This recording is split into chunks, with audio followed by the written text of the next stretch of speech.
നമസ്കാരം. പശ്ചിമേഷ്യയിൽ ഇറാന്റെയും അമേരിക്കയുടെയും സൈനിക നയതന്ത്ര നീക്കങ്ങൾ ലോകത്തെ വീണ്ടും ഒരു വലിയ യുദ്ധഭീതിയുടെ നിഴലിലാഴ്ത്തിയിരിക്കുകയാണ്.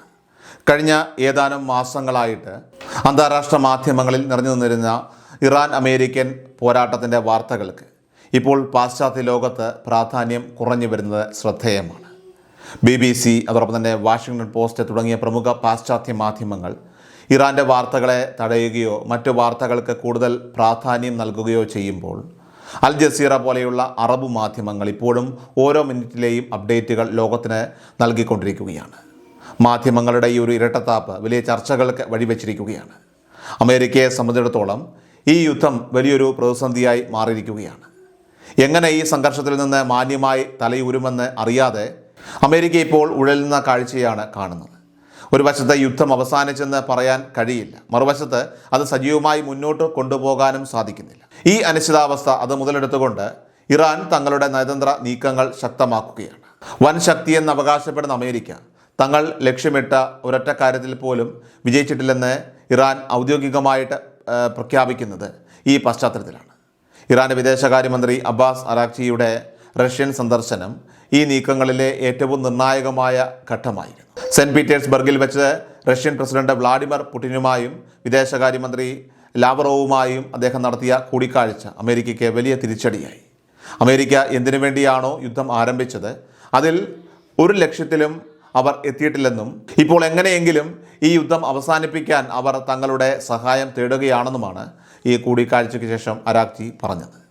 ഇതാകട്ടെ അമേരിക്കയുടെ അന്താരാഷ്ട്ര പ്രതിച്ഛായയ്ക്ക് തന്നെ വലിയ മങ്ങൽ ഇപ്പോൾ ഏൽപ്പിച്ചിട്ടുണ്ട്. റഷ്യയുടെ പരസ്യമായിട്ടുള്ള പിന്തുണ ഇറാൻ ഉറപ്പാക്കിയതോടെ അമേരിക്കയുടെ പക്കൽ ഇനി പരിമിതമായിട്ടുള്ള ഓപ്ഷനുകൾ മാത്രമേ ബാക്കിയുള്ളൂ. റഷ്യ ഇറാൻ്റെ നിലപാടുകളെ ഔദ്യോഗികമായിട്ട് പിന്തുണച്ചതോടെ അമേരിക്കയുടെ സൈനിക ഭീഷണികൾക്ക് ശക്തി കുറഞ്ഞിരിക്കുകയാണ്. തൽക്കാലം യുദ്ധം നിർത്തുക, അതിനുശേഷം ബാക്കി കാര്യങ്ങളൊക്കെ തന്നെ ചർച്ച ചെയ്ത് തീരുമാനിക്കുക എന്ന ഇറാൻ്റെ നിർദ്ദേശത്തിലേക്ക് അമേരിക്കയ്ക്ക് ഇപ്പോൾ വരേണ്ടി വന്നിരിക്കുകയാണ്. യുറേനിയം സമ്പുഷ്ടീകരണം പൂർണ്ണമായിട്ട് നിർത്താതെ തങ്ങൾ ചർച്ചയ്ക്കില്ലെന്ന് വാശി പിടിച്ചിരുന്ന അമേരിക്ക ഇപ്പോൾ ആകട്ടെ ആ നിബന്ധനകളിൽ നിന്ന് പിൻവാങ്ങാൻ തയ്യാറാകുന്നത് തീർച്ചയായിട്ടും വലിയ തോൽവിയായിട്ടാണ് ലോകരാഷ്ട്രങ്ങൾ നോക്കിക്കാണുന്നത്. ഹോർമുസ് കടലിടുക്കിൻ്റെ കാര്യത്തിൽ ഇറാൻ മുന്നോട്ട് വെച്ച നിർദ്ദേശം ട്രംപ് ഭരണകൂടം ഗൗരവമായി പരിഗണിക്കുന്നതായിട്ടാണ് വിവരം. കടലിടുക്ക് തുറന്നു തരാം എന്ന ഇറാൻ്റെ വാഗ്ദാനത്തിന് പകരമായി അമേരിക്ക അവിടെ ഏർപ്പെടുത്തിയിരിക്കുന്ന ഉപരോധം അത് പിൻവലിക്കേണ്ടി വരും. ഇത് അമേരിക്കയ്ക്ക് സൈനികമായും സാമ്പത്തികമായും വലിയൊരു വിട്ടുവീഴ്ചയാണ്. തീർച്ചയായിട്ടും ഇറാൻ മുന്നോട്ട് വച്ചിരിക്കുന്ന ഈ കടുത്ത നിബന്ധനകൾ അത് അംഗീകരിക്കുകയല്ലാതെ നിലവിൽ ട്രംപിനെ സംബന്ധിച്ച മുന്നിൽ മറ്റ് വഴികളില്ലെന്ന് ഇവിടെ രാഷ്ട്രീയ നിരീക്ഷകരും വിലയിരുത്തുകയാണ്. ഇറാൻ്റെ ഈ തന്ത്രപരമായിട്ടുള്ള വിജയം അമേരിക്കൻ വിദേശ നയത്തിൻ്റെ പരാജയമായിട്ട് അടയാളപ്പെടുത്തപ്പെടുന്നുണ്ട്. നാറ്റോ സഖ്യകക്ഷികൾ പോലും ഇപ്പോൾ അമേരിക്കയെ കൈവിടുന്ന സാഹചര്യമാണ് നിലവിലുള്ളത്. അമേരിക്കൻ തന്ത്രങ്ങൾ പാളിപ്പോയെന്നും ഇറാനാണ് നിലവിൽ മേൽക്കൈ ഉള്ളതെന്നും നാറ്റോ രാജ്യങ്ങൾക്കിടയിൽ പോലും ഇപ്പോൾ സംസാരമുണ്ട്. ഇതിൽ തന്നെ ഏറ്റവും പ്രധാനപ്പെട്ടത് ജർമ്മനിയുടെ നിലപാടാണ്. ജർമ്മൻ ചാൻസലർ അമേരിക്കയുടെ പരാജയത്തെക്കുറിച്ച് പരസ്യമായി തന്നെ അഭിപ്രായം പ്രകടിപ്പിക്കുകയുണ്ടായി. യുദ്ധത്തിൽ ഇറാൻ വിജയിച്ചിരിക്കുന്നുവെന്നും അമേരിക്കയുടെ നിലപാടുകൾ ലോകത്തെ കൂടുതൽ അപകടത്തിലാക്കിയെന്നുമാണ് അദ്ദേഹത്തിൻ്റെ പക്ഷം. ഇത് അമേരിക്കയുമായുള്ള യൂറോപ്യൻ രാജ്യങ്ങളുടെയൊക്കെ തന്നെ ബന്ധത്തിൽ വലിയ രീതിയിലുള്ള വിള്ളലുകൾ ഉണ്ടാക്കിയേക്കാം. ജർമ്മൻ ചാൻസലറുടെ ഈ തുറന്നു പറച്ചിൽ അത് ട്രംപിനെ പ്രകോപിപ്പിക്കുമെന്ന് ഉറപ്പാണ്. തൻ്റെ പരാജയം അംഗീകരിക്കാൻ തയ്യാറാകാത്ത ട്രംപ് ജർമ്മനിക്കെതിരെ കടുത്ത നടപടികൾ സ്വീകരിക്കാൻ സാധ്യതയുണ്ട്. ജർമ്മനിയുടെ മേൽ സാമ്പത്തികമായോ സൈനികമായോ സമ്മർദ്ദം ചെലുത്താനോ അല്ലെങ്കിൽ അന്താരാഷ്ട്ര വേദികളിൽ അവരെ അപമാനിക്കാനോ ട്രംപ് ശ്രമിച്ചേക്കാം. എന്നാൽ ഇവിടെ യാഥാർത്ഥ്യം അത് മറ്റൊന്നാണ്. ട്രംപ് പോലും ഉള്ളാലെ ഇറാൻ്റെ മുന്നേറ്റം അംഗീകരിച്ചിരിക്കുന്നു എന്നതാണ് സത്യം. അതുകൊണ്ടാണ് പതുക്കെയാണെങ്കിൽ പോലും യുദ്ധം അവസാനിപ്പിക്കാനുള്ള സൂചനകൾ അമേരിക്കൻ ഭാഗത്തു നിന്ന് ഇപ്പോൾ വന്നിരിക്കുന്നത്. ഇതിനിടയിൽ മേഖലയിലെ മറ്റൊരു പ്രധാന ശക്തിയായ ഇസ്രായേൽ തങ്ങളുടെ ആക്രമണങ്ങൾ തുടർന്നുകൊണ്ടിരിക്കുകയാണ്. ഇറാൻ്റെ സഖ്യകക്ഷിയായ ഹിസ്ബുള്ളയ്ക്കും ലെബനനുമെതിരെ ഇസ്രായേൽ ഇപ്പോൾ നടത്തിക്കൊണ്ടിരിക്കുന്ന ആക്രമണങ്ങൾ ഒട്ടും കുറഞ്ഞിട്ടില്ല. സമാധാന ചർച്ചകളെക്കുറിച്ചുള്ള വാർത്തകളൊക്കെ തന്നെ പുറത്തു വരുന്നുണ്ടെങ്കിലും യാതൊരു വിട്ടുവീഴ്ചയ്ക്കും ഇസ്രായേൽ തയ്യാറല്ല.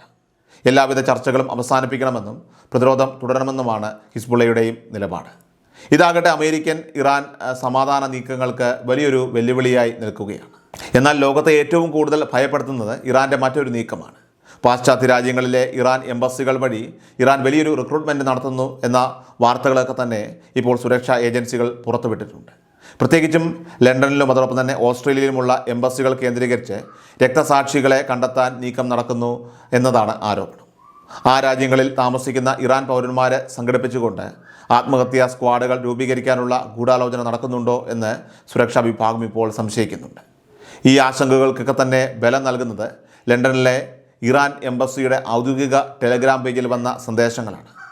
ദേശസ്നേഹം വിശ്വാസത്തിൻ്റെ ഭാഗമാണ് എന്ന ആഹ്വാനത്തോടെയാണ് ഈ സന്ദേശങ്ങളൊക്കെ തന്നെ തുടങ്ങുന്നത്. യുണൈറ്റഡ് കിങ്ഡത്തിൽ താമസിക്കുന്ന ഇറാൻ പൗരന്മാർ മാതൃരാജ്യത്തിൻ്റെ സംരക്ഷണത്തിനായിട്ട് തയ്യാറാകണമെന്നും അതിനായിട്ട് രജിസ്റ്റർ ചെയ്യണമെന്നുമാണ് ഈ സന്ദേശത്തിൻ്റെ സാരം.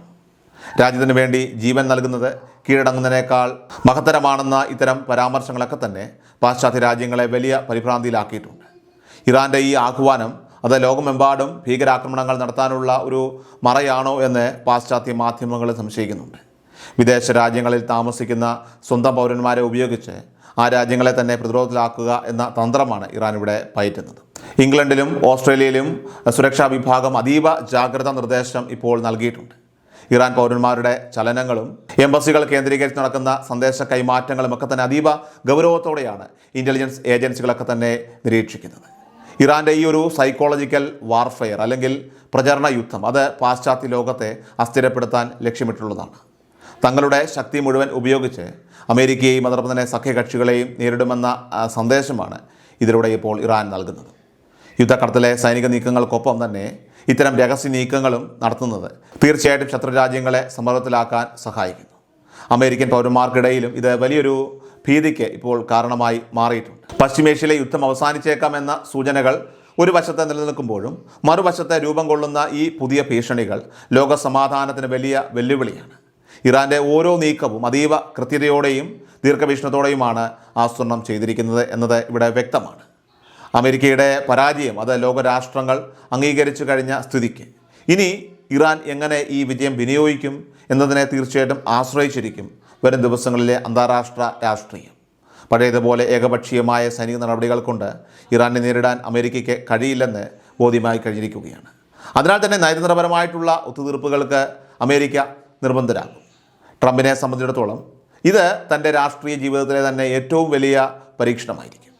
ഇറാൻ്റെ നിബന്ധനകൾക്ക് വഴങ്ങിക്കൊണ്ട് സമാധാനം സ്ഥാപിക്കുന്നത് അദ്ദേഹത്തിൻ്റെ അനുയായികൾക്കിടയിൽ വലിയ പ്രതിഷേധത്തിന് കാരണമായേക്കും. എന്നാൽ മറ്റു പോംവഴികളില്ലാത്ത അവസ്ഥയിലേക്ക് ഇപ്പോൾ കാര്യങ്ങളൊക്കെ തന്നെ എത്തിയിരിക്കുകയാണ്. ചുരുക്കത്തിൽ ലോകത്തിൻ്റെ ഭൂപടത്തിൽ പുതിയ അധികാര കേന്ദ്രങ്ങൾ രൂപം കൊള്ളുന്നതിൻ്റെയൊക്കെ തന്നെ സൂചനകളാണ് പശ്ചിമേഷ്യയിൽ നിന്നും ഇപ്പോൾ വരുന്നത്. അമേരിക്കൻ ആധിപത്യത്തിന് ഇറാൻ്റെ കരുത്തുറ്റ പ്രതിരോധം ഒരു കനത്ത ആഘാതമായി മാറിയിരിക്കുകയാണ്. വരും ദിവസങ്ങളിൽ ലണ്ടനിലെയും അതോടൊപ്പം തന്നെ ഓസ്ട്രേലിയയിലെയും ഇറാൻ എംബസികളുടെ നീക്കങ്ങളും തീർച്ചയായിട്ടും ട്രംപിൻ്റെ മറുപടി പ്രസ്താവനകളും ഇപ്പോൾ ലോകം ഉറ്റുനോക്കുകയാണ്. ഈ സംഘർഷം എങ്ങോട്ട് നീങ്ങിയാലും അത് ലോകക്രമത്തിൽ വലിയ മാറ്റങ്ങൾ വരുത്തുമെന്ന കാര്യം ഉറപ്പാണ്.